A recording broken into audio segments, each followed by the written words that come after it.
Lovely to see you, Maryum, and that too on International Women's Day. I mean, we speak often, but we don't often get a chance to meet face to face. So it's really nice to see you. Ideally, it would be better face to face in the right same space, but I guess it's good to see you today face to face after a while.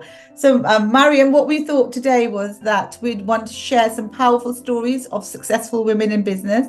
And as I was thinking, who you popped into my mind because I think in terms of your business, it's non-conventional, it's slightly different, and I thought it would inspire and empower many women out there who perhaps were thinking of embarking on a journey but really not sure what to do. There's lots of things that you do. I'm not going to take the spotlight away from you because I want you to share them, but I want everyone to know that Maryum has been on this phenomenal journey for, I would say, at least 15 years I can recall. And I've known her from school days. And in between, we have lost touch. So I'm going to hand over to you, Maryum, to inspire our audience on International Women's Day. And I know there's one other special message that we can also share, and you can with your International Women's Society, because I think that is quite powerful for everybody to know where you started, where it's going to end, and where it's going to begin again. So off you Well, go. firstly, Super thank you exciting. for having me on today and having this conversation. But let's just tell the audience that we met at boarding school. So Yep. I was 15. And so I have known Shazia for a long time. And as life, we come in and out of each other's lives. And recently with the International Women's Society, you attended a couple of our events, Yep. which was lovely. And it was so nice to kind of connect after such a long time. And there's certain people that you can connect with and still communicate, because I have, I applaud your achievements also throughout the years. But it has been it's a journey of self-discovery, I feel, that anyone should master. And the first thing I would say is to master yourself and to enjoy the journey. And I think people don't enjoy the journey. That's the most important thing. So I think I've enjoyed the journey. And when I've enjoyed the journey, every chapter of my life, when it changes, I embrace it and I kind of learn something new. And it's that kind of self-development and style journey that I've had for probably the last over 2 decades. And but I started off with graduating with IT and management. I wanted to do law, and then I decided that I would do IT and management because it's the way of the future. And it was at that time the internet was coming around, and it was all the phenomena. And then I just decided that I want to do something that I've always wanted to do. After my father passed away, I thought, let me do something that I feel that I want to, like my passions or my creativity was flowing, and I didn't want to regret anything. And when you have chapters in your life where they're life changing, that you feel that life is much more than just the mundane or just the 9 to 5. I've never done the 9 to 5, I tell you the truth, but I've always thought that I have a bigger purpose. I want to do more. That feeling and that Yep. curiosity that some I people know. have, and it's called entrepreneurship. Yep. It is that little seed that's inside of you that you think, I want to do something more. I feel that I'm destined for bigger and better, and this is not what I want. And at that moment, and I was living in Gloucester, and Gloucester is quite a small town. I'm from the countryside, even more smaller, the only Asian Muslim family there. So, but you just have a bigger dream, and you have this bigger vision for yourself, and that's what I had. And then I embarked into fashion and styling, and now obviously media and podcasting. But that's in short. But so much goes in that, in those few decades. But what a journey of self-discovery, I would say. I think when I look back at your journey, Style Moguls is kind of like your, I would say, your flagship in Yeah, terms of business, and you developed an ecosystem empowering women around it. International Women's Day 10 years ago, on International Women's Day, you launched 10 years today. And you are planning to end that era and start a new one. So I think that's an exciting share for people to listen yeah. to, because I think people would love to know what inspired you to start it. But now, after a decade, why are you thinking of bringing it to a close. And when we say a close, it's not like the end, it's just maybe pivoting or changing your dimension slightly. And why? So the first question of Style Moguls, and yes, that is my image consultancy. I attended so many award ceremonies and charity events, black tie events, and I saw accomplished and such distinguished South Asian male and female, and I thought they don't represent themselves the best way. And why is that? They're not branded, and their image is not as on par and aligned with who they are. So I set up my image consultancy after studying at London Fashion College, and then also doing makeup. I had this whole skill set, and I thought I was the first image consultancy for the South Asian market in Mayfair, and always in Park Lane, always doing some event. Anybody picking up an award or giving an award, I was usually styling them. And I loved it. I loved kind of branding them and creating this image that would really represent and reflect their personality. And I really enjoyed that. And that really was my kind of first accomplishment, I would say, the first stepping stone of achieving something that I've gone from a IT traditional, degree and working in education, and then going into fashion, which is a completely different arena. And I changed careers in my early 30s. You don't think that, you can change careers, but I think it's not about you. You have to come with this mindset of that you can do something. And if your heart desires it big enough, enough of a why, then you will. You just have to have that gumption inside of you to do something. And that's what triggered me to do everything. But the image consultancy was the stepping stone, and I used to profile so many corporates. So every time I would style somebody, I would interview somebody. So this is kind of a reflection of what I do now, my podcasting, but I would do it in blog form, in a written form. I would photograph them and I would profile them. And whilst I was doing their styling and makeup, I would just have this kind of semi-interview alongside, and I would ask them questions about how they started, about where, about some of the challenges. So I've always been so curious as a person of learning about life and learning about myself. And I think that is the core, that you have to be so curious about yourself and what are your potentials and what is your capabilities. I mean, I love learning about so many subjects, a lifelong learner like yourself. Yeah. But learning about oneself and what else you can achieve, I mean, that gives me the thrill. Like, what else can I do? What else can I, so you have your goals. I mean, I'm a big goal setter. I love to put things in my diary. And it doesn't mean that you achieve everything, but, aim high. And I think that is what I've always been doing.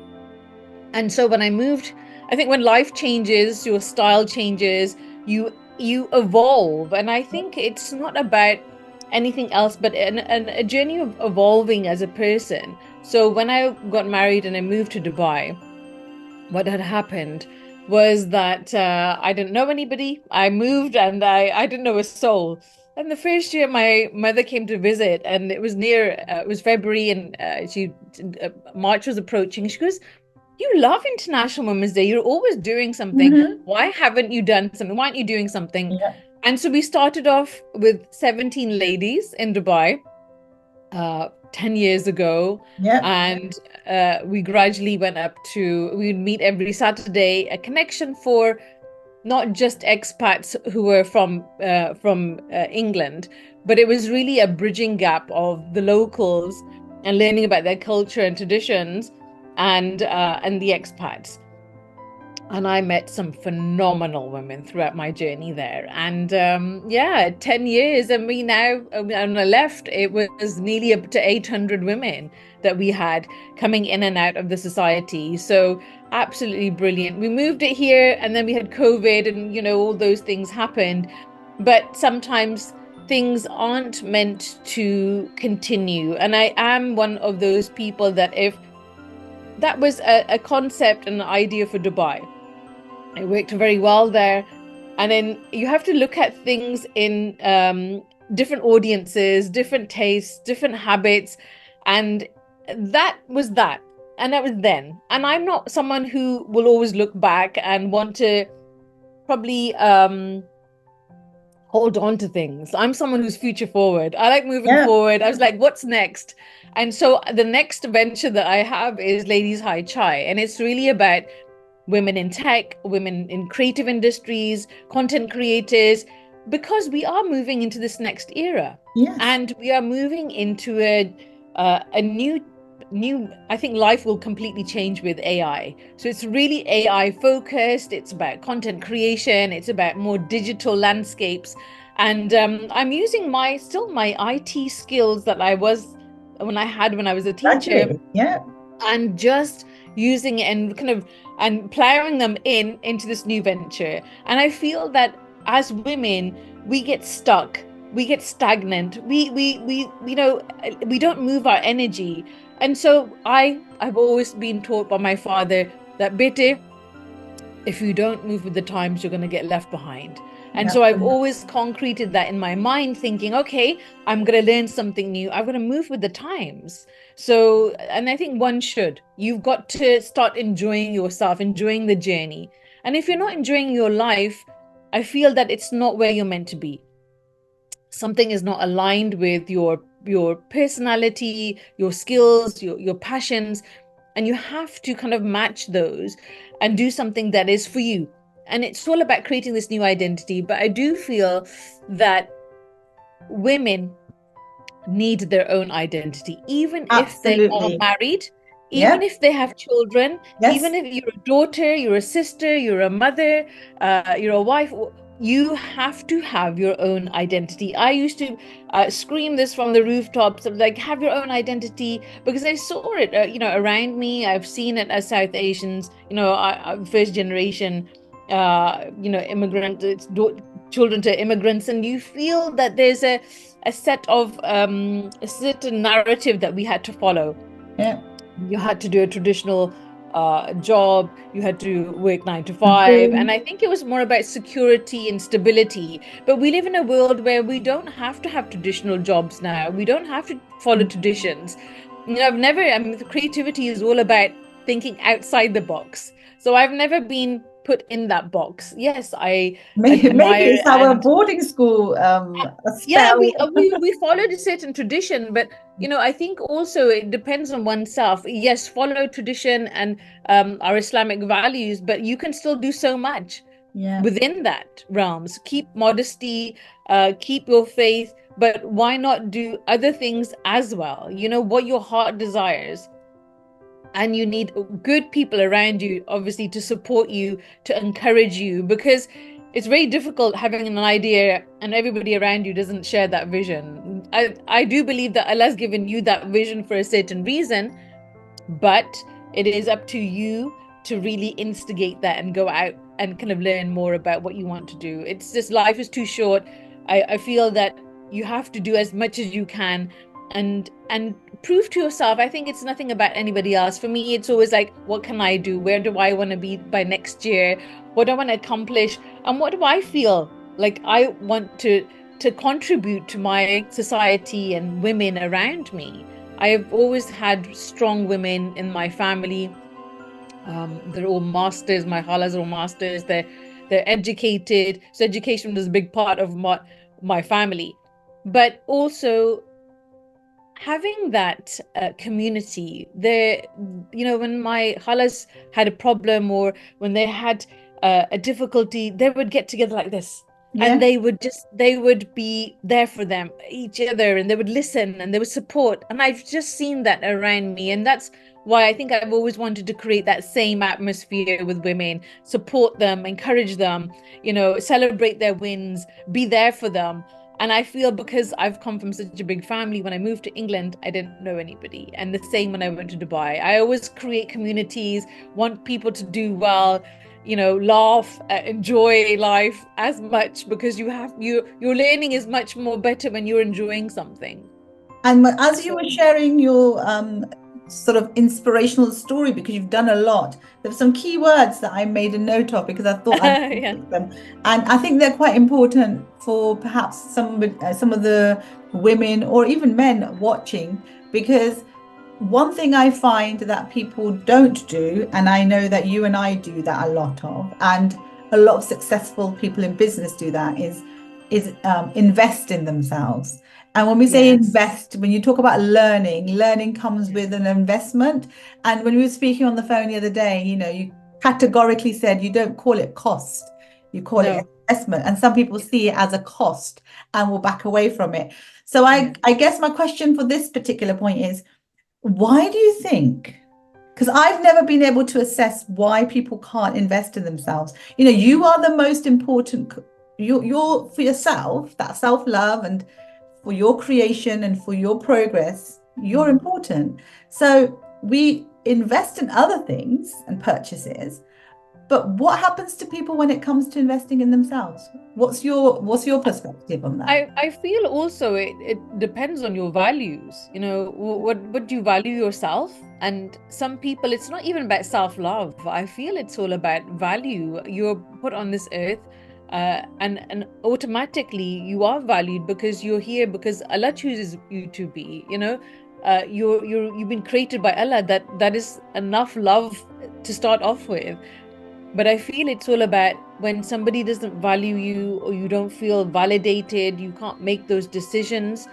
So it's finding that courage inside of you to believe in your own self. I think again, it's a more of a self-belief than uh, and when you have self-belief, when you have people around you that are confident and willing to encourage you and support you, I think that is a stepping stone to, again, the investment in yourself.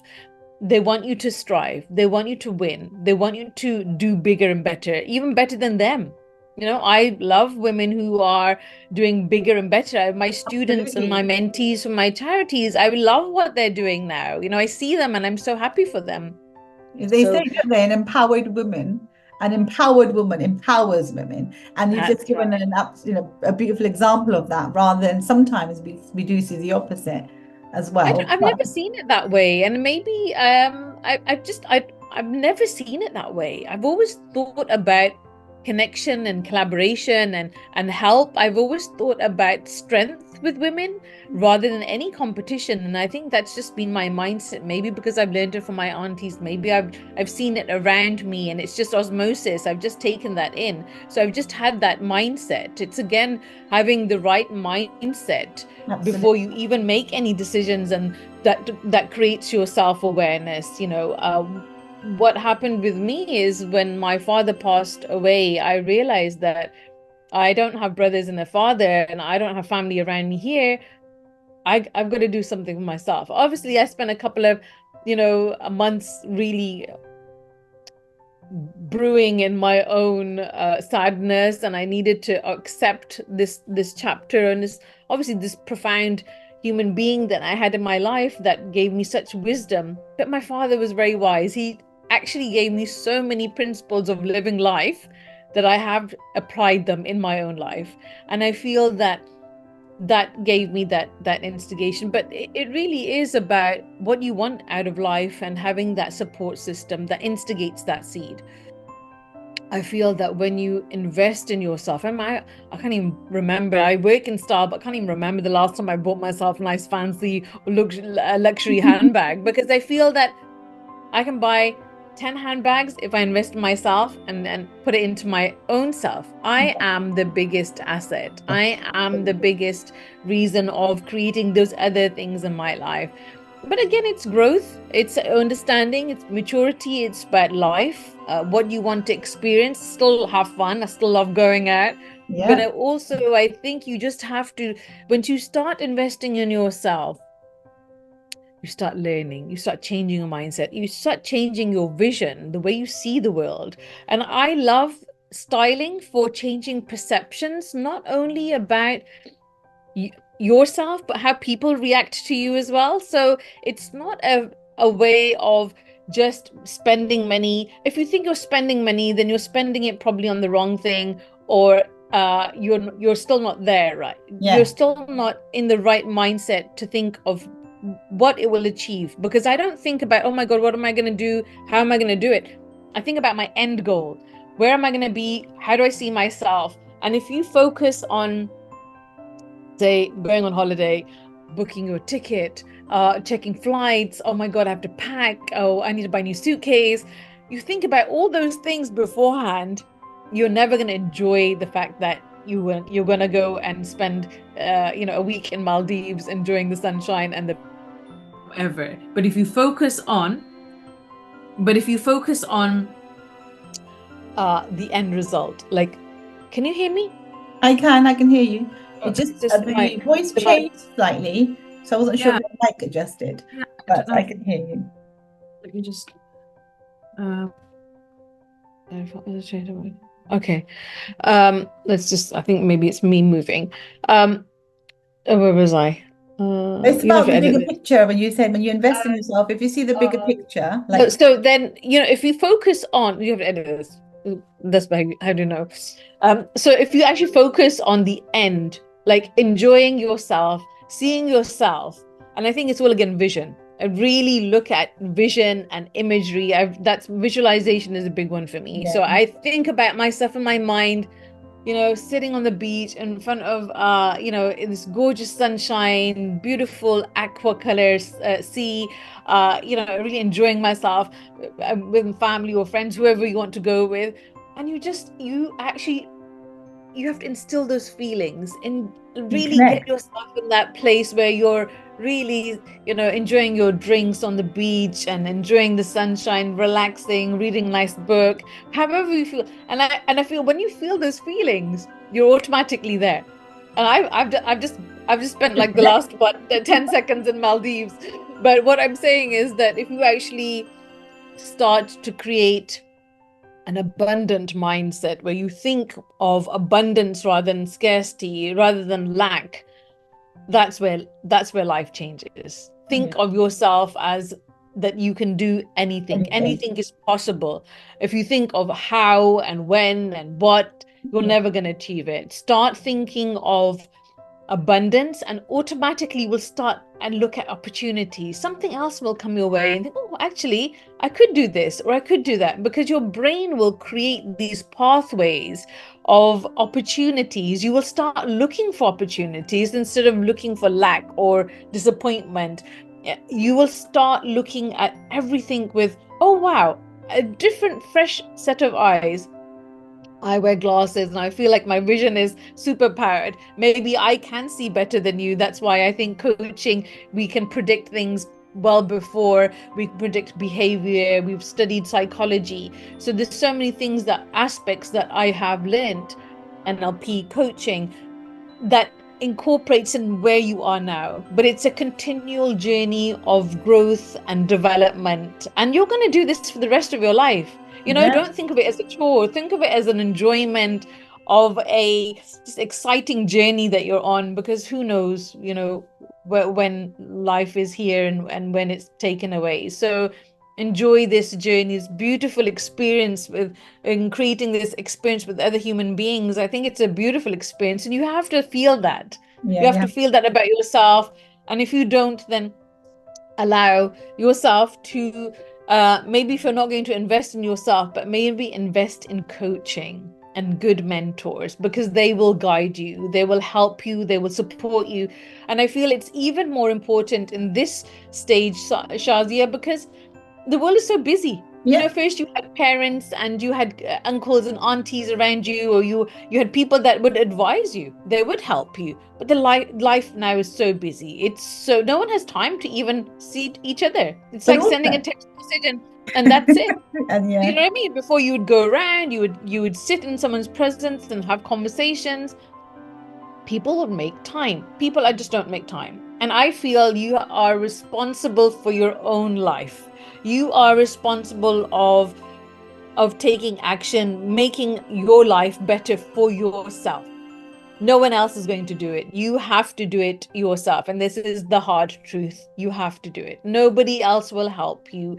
you have to help Take yourself. And I've responsibility. had those realizations many, many times again, where you think that people would support you and No. they will help you, but experience tells me time and time again that you are responsible for your life and you have to take action. No one else will. And leading on from investment to coaching or mentoring, whichever avenue you decide to go on, I think, some people think that, oh, I can get free content, but there's so much free content. And like you mentioned, people are busy, but there's a lot of noise out there, and people tend to spend so much time going through perhaps the wrong content. And I'm not going to say waste, it's just, again, they're learning, but the time that they're spending is not enabling them to move faster. And I think, again, every successful woman that I've spoken to has said that they've invested in coaching, because what it does, it puts them on a more structured path, gives them accountability, and makes them move in the right direction faster. Someone's been there, someone's done it, they're going to pull you along. Why would you not do that? Yeah. So, I mean, that's what I learned as well, Shazia, that, I wanted to do something and I didn't know how. How does one change from a career in education, being an IT teacher, even worked for the prison service, worked for race equality, like, evaluated software for government and learning. So, what does one do and wants to go into fashion and become a makeup artist? And then I went into being a stylist. But, again, it's about research first, knowing that you want to do something. But a mentor, the difference between a mentor and a coach, mentor has that lived experience, they have that knowledge, and they have that journey. Coaching is more about frameworks and tools that a coach can provide, but not necessarily a lived-in experience. Now, alhamdulillah, I like to have both. I like to always provide experience and guidance on what I have, my experience, and I think that's probably the easiest way. However, with NLP coaching, it just gives you much more of an insight of the possibilities and some certain frameworks of how someone can achieve something, or maybe those blocks and barriers that they have. But what it does allow is, yes, taking somebody's life experience, taking somebody's knowledge, and having a guide and someone who's accountable to keep you on track and get you to your destination in sometimes a matter of months. When you are on the internet, when you are searching for yourself, you have no guided support or someone who's teaching you, maybe in correct manners as well, maybe a step-by-step process, because there's sometimes you might learn something step 10 and you realize actually you forget number 1, 2, and 3. So how laying that foundation is so important. And when you're not guided, you can make these very costly and very expensive mistakes. Just for example, when I'm teaching podcasting, people think that, oh, they can just pick up a mic, start recording, but there's so much preparation beforehand. What do you do during the interview? What do you do afterwards? How is the whole scenario going to come together? There's so much knowledge. I have nearly done 100 episodes of my podcast. I have much more lived experience in the last 5 years than anybody else would. So understanding that someone can guide you and prepare you for your journey quicker, faster, painless sometimes that money can be down the drain. Why would you want to invest in sometimes not the right mentoring, but you need someone who has that lived experience that actually speaks their achievements. You can see that. Going and doing it yourself can be very expensive, buying wrong equipment, doing wrong things, taking more time. So mentoring allows you, coaching allows you to do that quicker, but with, I would say, accountability. Having the right accountability is absolutely paramount. That is I would say, the key to coaching. When you have accountability every single week, because you sometimes are so busy you forget to do things, and when somebody checks in and says, well, did you do this? And sometimes we make excuses for ourselves, and it's allowing your coach to maybe bring forward some matters that you've been ignoring. Why do you ignore them? Why do you hide away or shy away from them? Let's address them. Yeah. So maybe it's to unfold certain things and behaviors that you've been doing for many years.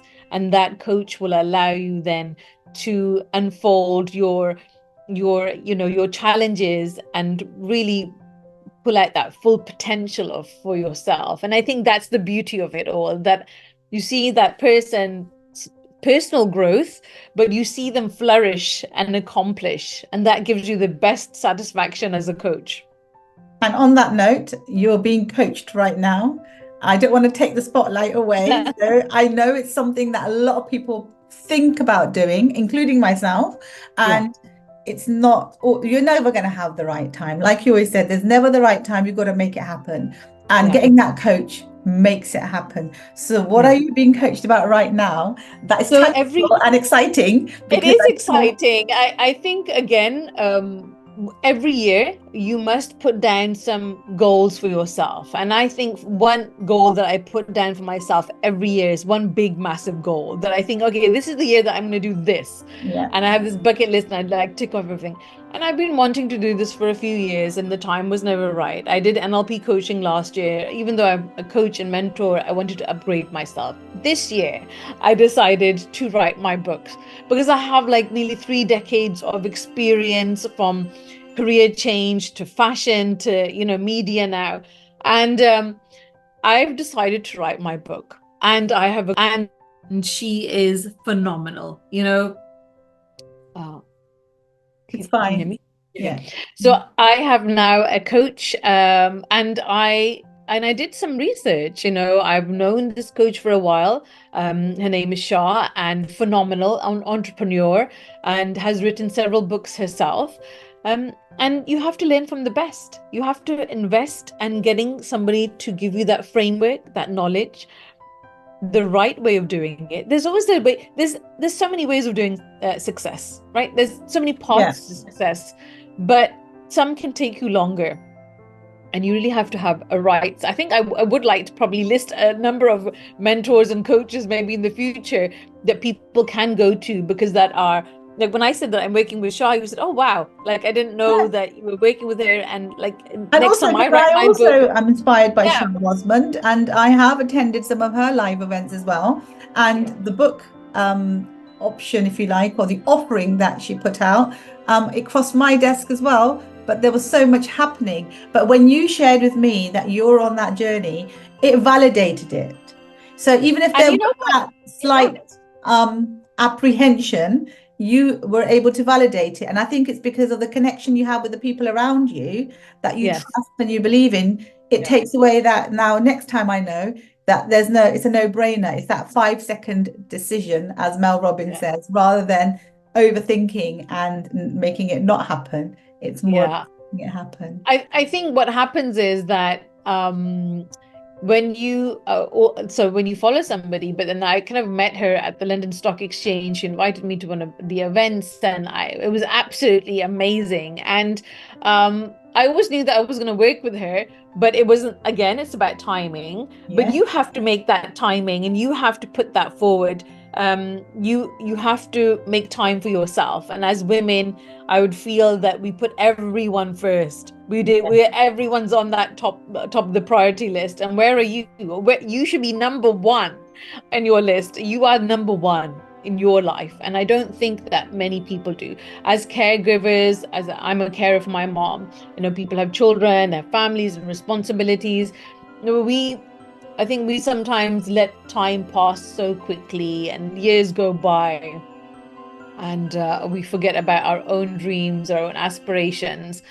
I always think that when someone gets married, why doesn't the husband ask the woman, like, what do you want to do in life? What are your aspirations? What are your dreams? I think we just kind of traditionally, and times have changed now, but in the past, it was all about, oh, we just go along with what the husband does. Especially in South Asian culture. I'm speaking for myself as a Pakistani. We just go along with what they want, and that's it. No one really asks about us. And I was having this conversation with my mom, I think a good few months back, and I said to her, I mean, doing something, and she goes, "Oh, has it? What did you want to do when you were young?" And she did say something, and I looked up, and I said, "Oh, did anybody ask you like what you wanted to do, Mhm. or what about your dreams and ambitions?" And she said she just shook her head, and I just started crying. I was, oh my gosh, this is like it was so touching, because I was like, nobody asked anyone. No one asks women, what do they want to do? What do you want to do? And I think that, yes, again, circumstances are different. My mother's father passed away when he was, a couple of years. So when she was very young. So I think that circumstances do challenge people's lives. Not everybody has the same path, but the way that you can change it. You can Yes. change your life. And that is probably what I would want women to think, that where you are now is not where you're meant to be. You can do certain things. If you think you're stuck or you're going through a challenge, then get help. Ask for advice, how to move forward. If you feel that something inside you, we all feel it. Like we feel like, I want to do something else. I want to be somewhere. I want to, like, you feel that, then go with that feeling. Go and do something for yourself. And I think that that's what we've got to encourage women, to have own identities, have their own dreams, own aspirations, as well as families. We can have families, we can look after people, but you have to look after yourself, most important, because you are the common denominator for all of it and everything. If you don't work, if you don't invest in your health, in your mind, in your education, in your social circle, in spirituality, who will do that? I think you have to invest in yourself. It's all about your personal journey. What is it that you want to do, and make this year and do something different for yourself. Really take that challenge upon, and asking yourself these questions of, what do I want to do? How should I start? You have to really sit with yourself, and get if I would just suggest something, little exercise for women, mainly women, because it's a women's episode, but anybody could do it. It's just to pull out a blank piece of, like, pull out your journal, pull out pull out a notebook, get a pen, and just start writing things. Yeah. For a good, put the timer on for a good 15 minutes, and don't let that pen stop. Just pour it all out. Just dump whatever's in your mind and your heart. Just put it on paper and look at it and think, what do I like? What if I could do one thing this year, what would it be? What sticks out on that piece of paper? Something will resonate. Ask yourself these questions. Sometimes it's a childhood ambition that we've kind of suppressed, and usually it is when you're looking at career changes or doing something different. I feel like sometimes there's things that are suppressed in our childhood. But I would say, and many people don't agree, but this is something that I always say, that to do something that you really love, really love your own style, because it is when you love yourself, your own style, what you do, you'll just achieve much more faster. Because when you have those challenges, when you have those days where you don't want to get out of bed, or you don't feel like doing anything, when you have those passions, and when you have that feeling of like, really, you wanting to do it, you will find ways of getting out of bed. You'll want to get out of bed rather than being forced to do something. So if I wanted to do trading, and I thought, okay, this is what I'm going to do, because it's a great way of, I had great education, because my father did stocks and bonds and shares, and I was like, okay, I would like to learn about trading, Mhm. but I didn't enjoy it at all. And but that was something for myself. I discovered Yeah. something about myself. But I love what I do. I love community. I love styling. I love coaching. I love events. This is my natural way of being. So when you match your kind of personality and passions together, it becomes a very effortless way of being, a very effortless way of being. And so it is just a natural, it's just much more easier to find that success in what you do and what you have already. It's just getting maybe a coach and mentor to extract those qualities out of you. And sometimes we don't realize how amazing we are until somebody actually says, you know what, actually, when I started podcasting, people were like, actually, you speak really well, Maryum. And I was like, oh, really? And so I never thought of me being a speaker. I always thought of, a teacher or someone behind the scenes. I've never been in front of the camera. And when women are in front of the camera, they're frozen. But I think again, it's about what your heart, you have to speak from your heart. You have to love what you do. And I think that makes it so much enjoyable. So you might discover things about yourself you didn't realize that you actually have capabilities to do. And when you start discovering yourself, you'll unfold these new possibilities. They're endless. Absolutely. I think you kind of summarized the South Asian and the cultural side when you said that we all grow up in this sort of bubble, if you like. And my perspective on this is perhaps there are a lot of women who are not getting out. Therefore, they're not networking or meeting. Networking doesn't necessarily mean it's business related. It's just connection. It's community connections. Therefore, they're not seeing beyond the conformed mindset or the conformed lifestyle or the bubble that they're in. And therefore, they may have an intrinsic motivation to do something, but self-doubt comes in because they're not sure. So I think it could be that this whole notion of community building and networking and getting out and meeting other like-minded women or women who are ahead of the wave perhaps might inspire more women to then take that step, because they've not seen anything any different. And that, I mean, I feel like that's probably, and I know that we've kind of traveled a lot and I think the travel and living in different parts of the world, meeting different types of people also gives you that spark of, if she can do it, why can't I? And they do say, don't they, you become one of the 5 people you associate yourselves with. So to close this off, what do you think? Or lastly, in terms of the word legacy, legacy is used in multiple, the perception is, or the interpretation can be varied. Some people see legacy as a financial, something they leave financially for someone, of their loved ones.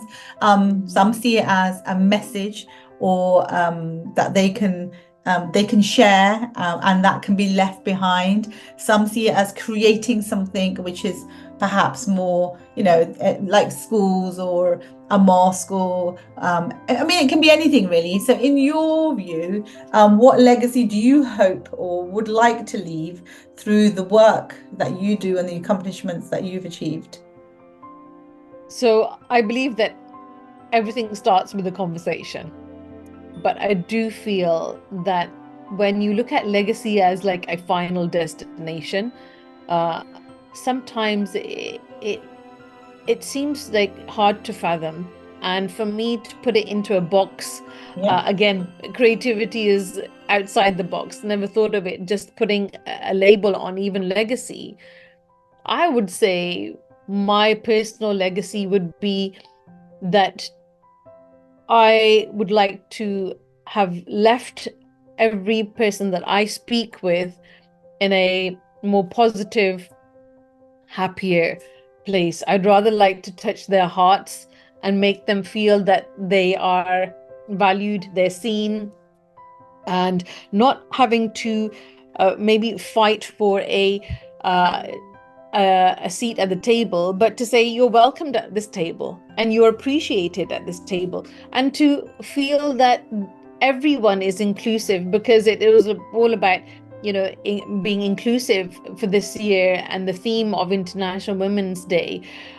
I feel that you're already accepted, you're already welcomed at my table, and that's how I would like to leave somebody, that you're welcomed, you're seen, and when you leave the table, that you're leaving with a much more happier, more positive mindset and feeling. I think that is what I would want to leave with every single person, rather than a legacy at the end.